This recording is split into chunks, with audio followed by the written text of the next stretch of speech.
வணக்கம். நான் வியா டியூஷன் ரேவதி மீனால் பேசுகிறேன். எல்லோரும் எப்படி இருக்கீங்க? இன்றைக்கி நம்ம டிஸ்கஸ் பண்ண போகிற டாபிக் வந்து பார்த்திங்கன்னா சைக்காலஜி அகெயின். பட் இந்த சைக்காலஜி வந்து இது எப்படின்னா, இதை நம்ம பேரண்ட்டுக்கு மட்டும் ரிலேட் பண்ண முடியாது. பேரண்ட்ஸ், ஸ்டூடெண்ட்ஸ், நம்ம எல்லாருக்குமே ஒரு டெய்லி ரொட்டீன் அப்படின்னு ஒன்று இருக்கும்ல. இந்த ரொட்டீன் அப்படின்னு நம்ம சொல்கிறத நம்ம சிம்பிளாக ஒரு ஹேபிட்னு சொல்லுவோமே, நம்மளுடைய பழக்க வழக்கங்கள். இன்றைக்கி நான் டிஸ்கஸ் பண்ண போகிறது அந்த பழக்க வழக்கங்களை பற்றி தான். அதாவது அந்த பவர் ஆஃப் அ ஹேபிட். இதை நான் வந்து ஒரு ஸ்டோரியாக சொல்கிறேன். உங்கள் லைஃப்பில் நீங்கள் அதை ரிலேட் பண்ணி பாருங்கள். இந்த ஸ்டோரியில் வந்து பார்த்தீங்க அப்படின்னா, அந்த காலத்துலலாம் வந்து இந்த பானை செய்கிறவங்க இருக்காங்கல்ல, அவங்க வந்து என்ன பண்ணுவாங்கன்னா, இந்த மண் அந்த பானை செய்கிறதுக்கு ஏற்ற மண் வந்து எல்லா இடத்துலையும் கிடைக்காது, அப்படி தானே? அவங்களுக்கு கையில் அந்த தொழில் இருந்தால் கூட அவங்க வந்து ஏதாவது ஒரு அனிமல்ஸ், அதாவது எப்படி சொல்லணும்னா ஒரு ஹார்ஸையோ இல்லை டாங்கியோ டிபெண்ட் பண்ணி தான் வந்து என்ன பண்ணுவாங்கன்னா, அந்த சின்ன டிரான்ஸ்போர்ட்டுக்கு ஒரு பக்கத்து வில்லேஜில் போய் ஒரு மண் எடுத்துகிட்டு வரணும் அப்படின்ற மாதிரி ஒரு ஹேபிட் வந்து வச்சுருந்தாரு. ஒரு பானை செய்கிறவர், ஒரு பாட்டர் வந்து வச்சுருந்தார். அவர்கிட்ட வந்து பார்த்திங்கன்னா ஒரு 5 டாங்கி வந்து அவர் வச்சுருந்தார். ஸோ அவரோட ஹேபிட் வந்து என்ன அப்படின்னா, வீக் டேஸில் இந்த கழுதைகளை எல்லாத்தையுமே, இந்த 5 கழுதைகளையுமே கூட்டிக்கிட்டு பக்கத்தில் இருக்க வில்லேஜுக்கு போய் அவருக்கு தேவையான மண்ணை கலெக்ட் பண்ணிட்டு வந்துட்டு சாட்டர்டே சண்டே வந்து அவர் பானை செஞ்சு அவர் வந்து அதை சேல் பண்ணுவார். இதுதான் அவருடைய ஹேபிட். இப்போ அவரோட ஹேபிட்டை பற்றி இந்த இடத்துல நான் பேச வரல. இந்த இடத்துல அவர் செஞ்ச ஒரு ரொட்டீன் அவரை அறியாமலேயே இந்த ஒரு ஹேபிட்டை அவருடைய டாங்கீஸ்க்குமே என்ன பண்ணிருச்சு அப்படின்னா இம்ப்ளிமெண்ட் ஆயிடுச்சுன்றத தெரியப்படுத்துகிற மாதிரி இன்னைக்கு அந்த ஸ்டோரி இருக்கும். என்னன்னா, இவங்க ரெகுலராக ரொட்டீனாக என்ன பண்ணுறாங்க, அந்த ஒரு பக்கத்தில் இருக்க வில்லேஜுக்கு மார்னிங்கே காலையிலே வந்து இந்த 5 டாங்கியவும் ஒரு டாங்கியோட, அதாவது ஒரு ரோப்பு, அதாவது எப்படின்னா அதோட கழுத்தோடு வந்து கயிறை கட்டி அவர் வந்து இந்த 5 டாங்கிக்கும் 5 விதமான கயிறுகளை கட்டி அவர் மொத்தமாக அந்த கயிறை ஒரே இதில் பிடிச்சி கூட்டிகிட்டு போவார். கொண்டு போயிட்டு அங்கே வந்து மண் ஃபெச் பண்ணி, அதை மண் எல்லாம் எடுத்துக்கிட்டு அவருக்கு அந்த பானை செய்கிறதுக்கு தேவையான மண்ணுகளை எடுத்து ஒரு டாங்கிலையும் அவர் லோட் பண்ணிவிட்டு திருப்பி வரும்போது அவர் ரொம்ப டயர்டாயிடுவார். ஏன்னா அந்த காலத்தில் எல்லாமே நடைப்பயணம் தானே. ஸோ அவர் ரொம்ப டயர்டாயிடுவார். அதனால் என்ன பண்ணுவார்னா, வழக்கமாக அவர் வில்லேஜுக்கு வர்றதுக்கு முன்னாடி ஒரு பெரிய மரம் வந்து இருக்கும். அந்த மரத்தில் இவர் என்ன பண்ணுவார், இந்த 5 டாங்கியவும் மொத்தமாக அந்த கயிறை வந்து என்ன பண்ணுவார் அப்படின்னா அந்த மரத்தில் கட்டிடுவார். கட்டிட்டு அங்கனுக்குள்ளேயே கொஞ்சம் நேரம் வந்து அவர் என்ன பண்ணிடுவார்னா குட்டி நாப் எடுப்பார். அதாவது குட்டி தூக்கம் வந்து போட்டுருவார். குட்டி தூக்கம் போட்டுட்டு அவரே கொஞ்சம் நேரம் எந்திரிச்சிட்டு, கொஞ்சம் நேரம் கழிச்சு எந்திரிச்சிட்டு இந்த 5 டாங்கியை கையில் பிடிச்சிட்டு போயிடுவார். இதுதான் அவர் வந்து பண்ணுற ரொட்டீன். அன்னைக்கு என்ன ஆகுது அப்படின்னா, அதே மாதிரி போய் மண்ணெல்லாம் எடுத்துகிட்டு வந்துட்டாங்க. ரிட்டர்ன் வரும்போது அந்த மரத்துக்கிட்டையும் வந்துட்டாங்க. வந்தோடனே என்ன ஆகுது அப்படின்னா, இவர் வந்து ஒரு டாங்கியாக ஒரே இடத்துல கட்டுறாரு. அந்த மரத்தை வந்து சுற்றி கட்டுறாரு. அப்படி கட்டும் போது ஒரு டாங்கியோட கயிறு மட்டும் என்ன ஆயிடுது அப்படின்னா அதாவது அது எப்படி இருக்குன்னா அந்து போயிடுது. உடனே அவர் என்ன பண்ணுறாரு அப்படின்னா, அது வந்து அப்போ தான் கொஞ்சம் சின்ன டாங்கி வேற, அது வந்து பெருசாக எங்கேயும் ஓடாது வைக்காதுன்னு அவருக்கா ஒரு நம்பிக்கை. அதனால் என்ன பண்ணிடுறாருன்னா, அந்த 4 டாங்கியை மட்டும் கட்டி போட்டுட்டு அவர் வந்து பக்கத்தில் படுத்துறாரு. இது என்ன, அந்த 4 கழுதையோடு சேர்ந்து இந்த 5வது கழுதையும் அங்கே தான் இருக்க போகுது அப்படின்னு அவர் நினச்சிட்டு வந்து படுத்துடுறாரு. படுத்தா இந்த 5வது கழுதை வந்து என்ன பண்ணுது அப்படின்னா, இந்த பாட்டரை வந்து தூங்கவே விடாமல், இந்த பானை செய்கிறவரை தூங்கவே விடாமல் அவர் தலைமாட்டிலே வந்து அவரை கத்திக்கிட்டே இருக்கு. கழுதை கத்துனா எப்படி இருக்கும், ஒரு மாதிரி இரிட்டேட்டிங்காக இருக்கும், அப்படிதானே? கத்திக்கிட்டே இருக்கு, ரொம்ப இரிட்டேட்டிங்காகவே இருக்குது. பட் ஆனால் அந்த கழுதையை வளர்க்குறவங்களுக்கு அந்த சவுண்டு வந்து ரொம்ப பெரிய டிஸ்டர்பன்ஸ் ஆகாது. பட் அதை வந்து ஒரு வழிபோக்கர்கள் கேட்கும் போது, ஒரு பேசஞ்சர்ஸ் அங்கே இங்கேயும் போகிறவங்க கேட்கும் போது அது மாதிரி ஒரு மாதிரி இரிட்டேட்டிங்காக இருக்கும்ல அந்த சவுண்டு. அப்போ அது என்ன ஆகுனா, ஆப்போசிட்டில் ஒருத்தர் நடந்து வந்துட்டு இருக்காரு. அவர் வந்து இந்த கழுதை வந்து கத்துறது என்னமோ தன்னோட ஓனர்கிட்ட நின்று தான் கத்துது, ஏதோ சொல்ல ட்ரை பண்ணுதுன்ற மாதிரி ஒரு மாதிரி கத்திக்கிட்டே இருக்குது. ஆனால் வந்து அவர் வந்து என்னது, அவர் ரொம்ப களைப்பாக இருக்கிறனால அவர் எந்திரிச்சு போகிறதுக்கு அவருக்கு மனசு இல்லை. அவர் படுத்தே கண்ணும் இறுக்கமாக மூடிட்டு படுத்தே தான் இருக்கார். அப்போ அந்த ஆப்போசிட்லேருந்து வந்த பர்சன் என்ன சொல்கிறாரு, வந்து இந்த பாட்டரை எழுப்புறாரு. இந்த பானை செய்கிறவரை எழுப்பி, என்ன உங்கள் கழுதை கத்திக்கிட்டே இருக்குது, நீங்கள் என்ன இப்படி, உங்களுக்கு என்ன கழுதை கத்துறது அவ்வளோ இனிமையாவா இருக்குது அப்படின்னு சொல்லி கோவமாக கேட்குறாரு. கேட்டோன்னே இந்த இதை சொல்கிறாரு, அந்த ஓனர் சொல்கிறாரு, இந்த மாதிரி நான் எப்பயுமே கட்டுறது தான், இன்னைக்கு அந்த கயிறு வந்து அந்து போச்சு, அதனால நான் கட்டலை அப்படின்னு சொல்கிறாரு. சொன்ன உடனேயே இப்போ அந்த வழி போக்குறதுக்கு எப்படி இந்த கழுதை கத்துறதை நிப்பாட்டணும், சத்தத்தை வந்து நிப்பாட்டணும், அவ்வளோதான். அதனால் என்ன சொல்கிறாரு, ஒரு ஐடியா வந்து கொடுக்குறாரு அந்த பாட்டருக்கு. என்ன சொல்கிறாருன்னா, இந்த கழுதையை வந்து எப்படின்னா, அதாவது எப்பயுமே நீங்கள் வந்து ஒரு பழக்கம் வந்து கிரியேட் பண்ணியிருக்கீங்க, அதனால இப்போ நீங்கள் நான் சொல்கிற மாதிரி செய்யுங்க, அந்த கழுதை கத்தாது அப்படின்னு சொல்கிறாரு. என்ன செஞ்சாங்க அப்படின்னா, இந்த கழுதையை திருப்பி அந்த மரத்துக்கிட்ட இந்த பாட்டர் வந்து கூட்டிகிட்டு போயிட்டு ஒரு கயிறு இருக்கிற மாதிரி இமேஜின் யாரை, அந்த கழுதையை நம்ப வைக்கிறாங்க. ஜென்ரலாக கழுத்தில் கட்டியிருக்க கயிறை என்ன பண்ணுவாங்க, அந்த மரத்துக்கிட்ட கொண்டு போய் கட்டுவாங்க, அப்படி தானே. இந்த 4 கழுதை நின்றுக்கிட்டு இருக்க இடத்துக்கு பக்கத்தில் இந்த கழுதையும் அது கழுத்தில் கட்டியிருக்க கயிறை வச்சு கொண்டுட்டு போயிட்டார். ஆனால் அந்த கழுத்தில் இருக்கிற கயிறை அந்த மரத்தளவுக்கு கொண்டு போகிற அளவுக்கு அந்த கயிறில் லென்த் இல்லை, அதனால தான் அன்னைக்கு அது அந்து போச்சு, அதனால தான் அவர் வந்து கட்டலை, அவ்வளோதான். ஆனால் இப்போ கழுதைக்கு எப்படி நம்ப வச்சுட்டாங்க அப்படின்னா, அந்த கழுத்தை பிடிச்சி அந்த கழுத்தில் இருக்க கயிறை பிடிச்சி மரத்துக்கிட்ட கொண்டு போயிட்டு மரத்தில் கட்டுற மாதிரி இந்த பாட்டர் வந்து ஒரு ஆக்ஷன் பண்ணிட்டு வந்து படுத்தா அந்த கழுதை சத்தமே போடலை. தன்னை மரத்தோட சேர்த்து கட்டியிருக்காங்க அப்படின்னு நினச்சி அந்த கழுதை வந்து அதே இடத்துல மூமெண்ட்டே இல்லாமல் சத்தமே இல்லாமல் தன்னுடைய குரூப்போட அவங்க கூட்டாளிகளோட அந்த கழுதை சந்தோஷமாக நிற்கிது. இப்போ நம்ம ஏற்கனவே சொல்லியிருக்கோமே, ஒரு ½ அன் ஹவர் ஒரு நேப், கொஞ்சம் நேரம் படுத்து எழுந்திரிச்சிட்டு இவர் என்ன பண்ணிடுவார், அந்த கழுதைகளை கூட்டிக்கிட்டு அவர் வில்லேஜுக்கு திரும்பி போயிடுவார், அப்படி தானே. அப்போ அதே மாதிரி வந்து என்ன பண்ணியிருந்தாருன்னா, இந்த 4 கழுதையை தானே அவர் கட்டினாரு, அதனால இந்த 4 கழுதையை மட்டும் அவுத்துட்டு இந்த 5ஆவது கழுதையை அவர் அவுக்கலைன்னா ஆக்சுவலாக அவர் கட்டவே இல்லை, அதனால அவர் அவுக்கலை அந்த கயிறை. அவர் என்ன பண்ணுறாரு, நடக்க ஆரம்பிச்சிட்டார். இந்த 4 கழுதையும் அவரை ஃபாலோ பண்ணிடுச்சு.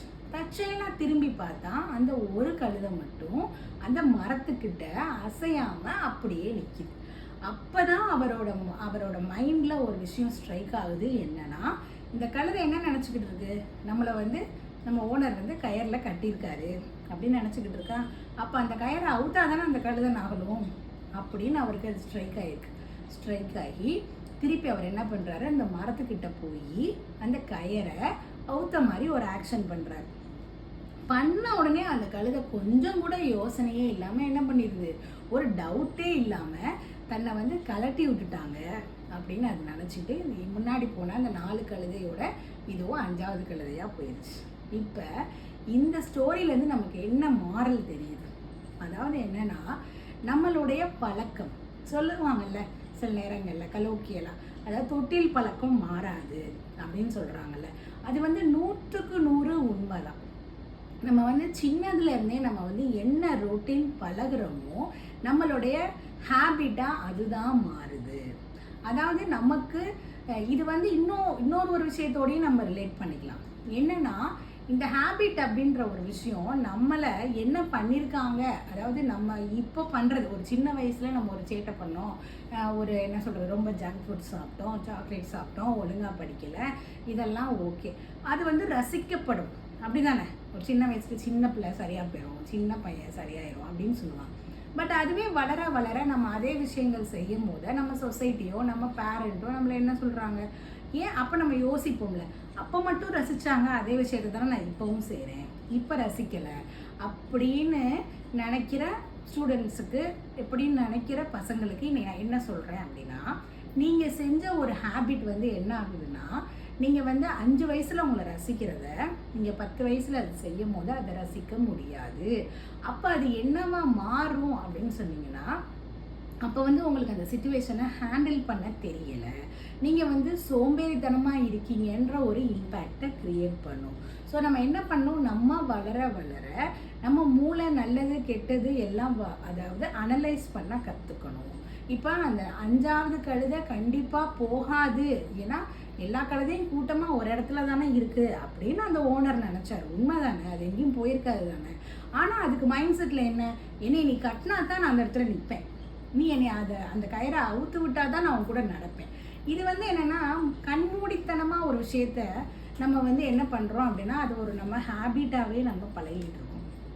அதாவது என்னென்னா, நான் இந்த மாதிரி, அதாவது சில பேர் வந்து ரொம்ப செலக்டடாக சாப்பிடுவாங்க தெரியுமா. எனக்கு வந்து இந்த காய் பிடிக்காது, எனக்கு இது பிடிக்காது, எனக்கு அது பிடிக்காது. அதாவது சின்ன வயசில் உங்களுக்கு ஒரு வேளை ரொம்ப காரமாக இருக்கும் அப்படின்னு சொல்லி சில ஃபுட்டு கொடுக்காம இருந்திருக்கலாம். இல்லை சில ஃபுட்டு வந்து கசப்பாக இருக்குது, இல்லை ஏதோ ஒரு டிஃப்ரென்ஸ் டேஸ்ட்டு அன்னைக்கு அந்த பர்டிகுலர் டைமில் ஒரு டிஷ்ஷை நீங்கள் வேணான்னு சொல்லியிருந்துருப்பீங்க. அதை வந்து அன்னைக்கு அவங்களுடைய மதர் வந்து சரி ஒருவேளை உங்களுக்கு பிடிக்கல போல் அப்படின்னு சொல்லி அவங்க ஒதுக்குன ஒரு விஷயம் உங்களுக்கு அடுத்து நீங்கள் விவரம் தெரிஞ்ச வயசுலேயும் நீங்கள் அதை டேஸ்ட்டு கூட பார்க்காம இருக்கிறது தப்பு. அது ஒரு ஹேபிட். அப்போ இந்த இடத்துல இந்த ப்ளேம் யாருக்கு போகுது அப்படின்னா பேரண்ட்டுக்கு போகுது. அப்போ நம்மளோட பிள்ளையே ஒரு வருஷத்துக்கு முன்னாடி ஒரு விஷயங்கள் பிடிக்குது, அதுவே தான் என் பிள்ளைக்கு பிடிக்கும் அப்படின்னு நிறைய பேரண்ட் பேசுகிறத நான் பார்த்துருக்கேன். கண்டிப்பாக கிடையாது. இந்த ஸ்டோரியை வந்து நிறையா விதத்தில் நம்மளுடைய ஃபேமிலிக்குள்ளே நம்ம வந்து அதை ரிலேட் பண்ணிக்கலாம். என்னென்னா அன்னைக்கு பிடிக்குது, இன்னைக்கு எனக்கு பிடிக்கல, இன்னைக்கு பிடிச்சிருந்தது நாளைக்கு எனக்கு பிடிக்கல. அது ஏன் அப்படின்னா நம்மளுடைய மைண்ட் வந்து திங்க் பண்ண ஆரம்பிக்குது. நமக்கு எது வேணும் எது வேணாம் நம்ம வந்து எப்படி சொல்கிறோன்னா நம்மளுடைய பிரெயின் வந்து டெய்லி பேசிஸில் வந்து டெவலப் ஆகிக்கிட்டே இருக்கும். ஸோ பேரண்ட் நீங்களுமே உங்கள் குழந்தைகளை நீங்கள் அவங்களை திங்க் பண்ண விடணும். அந்த திங்க் பண்ணி சில கொஸ்டின் கேட்கும் போது ஒரு எப்படி சொல்லணும்னா ஒரு 75% ஆஃப் த ஃபேமிலி வந்து அந்த குழந்தைய நீங்கள் என்னன்னு வந்து ஒரு பாயிண்ட் அவுட் பண்ணுறீங்க அப்படின்னா எதை பேசினாலும் எதிர்த்து பேசுது, எதை பேசினாலும் எதை சொன்னாலும் கேள்வி கேட்குது. கேள்வி கேட்குற குழந்தைகள் வந்து ரொம்ப ரொம்ப நல்ல குழந்தைகள். அவங்களுக்கு கேள்வி கேட்குற திறன் இருக்குது அப்படின்னாலே ஆஸ் அ பேரண்ட்டாக நீங்கள் வந்து ரொம்ப ஹாப்பியாக ஃபீல் பண்ணணும். ஆனால் அந்த கேள்வி கேட்கும் போது அந்த கேள்வியை நீங்கள் இக்னோர் பண்ணாமல் அந்த கேள்விக்கு உங்களுக்கு தெரிஞ்ச வகையில் அந்த குழந்தைக்கு புரியக்கூடிய, அதாவது எப்படி சொல்லணும்னா நம்ம வந்து பெர்ஃபெக்டாலாம் புரிய வைக்க முடியாது. ஆனால் இந்த இடத்துல இது யாரோட ரெஸ்பான்சிபிலிட்டினா ஒரு பேரண்ட்டோட ரெஸ்பான்சிபிலிட்டி. அந்த குழந்தைக்கு நீங்கள் பதில் சொல்கிறது. நீங்கள் கோபமாக இருக்கீங்க, அன்னைக்கு உங்களுக்கு வேலை அதிகமாக இருக்குன்றதுக்காக நான் வந்து அப்படிலாம் நான் பண்ண முடியாது, என்ன நீ எடுத்து பேசுகிறேன் அப்படின்னு ஒரு சின்ன ஒரு வாக்குவாதம் ஆரம்பிக்கிறது. அது கொஞ்சம் கொஞ்சமாக அந்த குழந்தைகள் வந்து ஒரு அடலசன்ட் ஏஜை ரீச் பண்ணும் போது என்ன ஆயிடுது அப்படின்னா அதுக்கு தேவைன்னா மட்டும் உங்ககிட்ட பேசிக்கிறோம், மற்றபடி முடிஞ்ச அளவுக்கு உங்களை அவாய்ட் பண்ண ட்ரை பண்ணும். ஸோ ஒரு குழந்தை வந்து இனிஷியல் ஸ்டேஜஸில் உங்ககிட்ட உங்கள் வீட்டில் நடக்கிற விஷயங்களுக்கே ஏதாவது ஒரு கேள்வி கேட்குது அப்படின்னா நீங்கள் அவங்களுக்கு பதில் சொல்லி பழகுங்க. அதுக்கு அர்த்தம் வந்து அவங்க உங்களை கண்ட்ரோல் பண்ணுறாங்கன்னு கிடையாது. அஸ் அ பேரண்ட்டாக என்றைக்குமே நீங்கள் தான் வந்து குழந்தைகளோட அந்த எப்படி சொல்கிறது நல்லது கெட்டதோட கண்ட்ரோல் உங்கள் கையில் தான் இருக்கணும். பட் அதே சமயத்தில் they have rights to ask question. உங்கள் குடும்பத்துக்குள்ளே நடக்கிற ஒரு விஷயங்களை அந்த குழந்தைகளுக்கு கேள்வி கேட்குறதுக்கு 100% ரைட்ஸ் இருக்குது. அதுக்கு பதில் சொல்கிறதுன்றது உங்களுடைய கடமை தான். அப்போ அந்த மாதிரி சின்னதில் இருந்தே குழந்தைகளுக்கு நீங்கள் ஒரு நம்பிக்கையை கிரியேட் பண்ணணும். நான் இந்த மாதிரி எனக்கு ஏதாவது ஒரு இன்செக்யூரிட்டி வரும்போதும் இந்த மாதிரி எனக்கு ஏதாவது டவுட்ஸ் வரும்போதும் என் பேரண்ட்டுக்கிட்ட என் அம்மாட்டையோ என் அப்பாக்கிட்டேயோ நான் ஒரு கேள்வியை கேட்டேன்னா அதை எனக்கு வந்து அவங்க எக்ஸ்பிளைன் பண்ண ட்ரை பண்ணுவாங்க, அதை எனக்கு சொல்லிடுவாங்க, இது இப்படி தான் என்னை புரிய வைப்பாங்கன்னு உங்கள் மேலே அவங்க ஒரு கான்ஃபிடென்ஸை வளர்க்கணும்.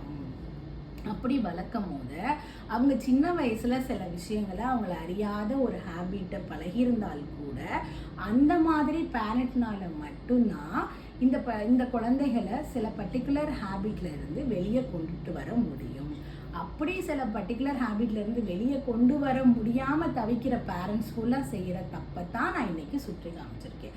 அப்போ நம்ம வந்து என்னன்னா ஏதோ ஒரு பழக்கம் ஒரு அடிக்ஷன் மாதிரி ஒரு ஸ்டேஜுக்கு போகும்போது எந்த குழந்தை அடிக்ஷனுக்கு போகும் தெரியுமா? எந்த குழந்தை தன்னுடைய சின்ன வயசில் அவங்க அப்பா அம்மா வந்து எந்த குழந்தை மனசில் ஒரு நம்பிக்கையை அவங்க கெயின் பண்ணலையோ, அதாவது என் அப்பா அம்மாவை தாண்டி எனக்கு வெளியே தான் வந்து என்னுடைய கேள்விகளுக்கான பதில் கிடைக்குதுன்னு நினைக்கிற குழந்தைய நம்ம அடிக்ஷன்லேருந்து வெளியே கொண்டு வர முடியாது. அது கஷ்டம்தான். நம்ம வந்து மெடிக்கல் இதெல்லாம் டேர்ம்ஸ்லாம் இது பண்ணி தான் கொண்டு வர முடியும். பட் ஆனால் அதே இது சின்னதில் இருந்தே ஒரு நம்பிக்கையை கொடுத்து வந்தீங்க அப்படின்னா கண்டிப்பாக எவ்வளோ பெரிய ஒரு ரொம்ப வருஷமாக ஒரு ஹேபிட் இருந்தால் கூட அதிலிருந்து கூட நம்மளுடைய குழந்தைய நம்ம வெளியே ஈஸியாக கொண்டு வந்துடலாம். நாளைக்கு ஒரு நல்ல வீடியோவில் சந்திக்கலாம். தேங்க்யூ.